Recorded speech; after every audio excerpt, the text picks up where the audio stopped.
Кез келген бизнесте ақша көп түсетін кез болады, немесе ақша азайып қалатын кездер болады. Мұның өзі үш ақ себебі бар. Ең біріншісі маркетинг, екіншісі сату, үшіншісі өндіріс.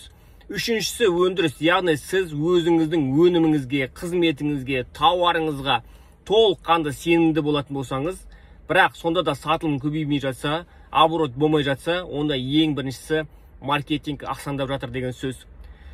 Көптеген менің шәкірттерім немесе разборға келген адамдар, ұстаз дейді, мен де сіз секілді айына 200 миллион, 300 миллион жасағым келеді дейді. Бұл жерде бүкіл 200-300 миллионның барлығы менікі емес. Ол жерде мен 10%, 20% маркетингке жұмсаймын. Одан кейін оның қалғаннан бөлініп, ең соңында өзі 20% ақша маған қалады. О жерде көптеген бизнесмендер қателік жасайды. Бүкіл обороттағы ақша өзінің жеке ақшам деп ойлап, өзінің жеке мүддесіне қорғайды, жұмсайды. Одан кейін ары қарай маркетингке де, сатуға да, жеке брендке де ақша қалмай қалады. Сені миллионер ететін 33-ші қадам. Маркетингте кемі 30 нүкте жасап қой.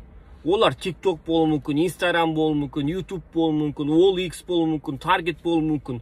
30 нүктесін жасағаннан кейін сенің маркетинг орнына ретіне келеді. Мен сені жақсы көрем. Ертең көрісеміз.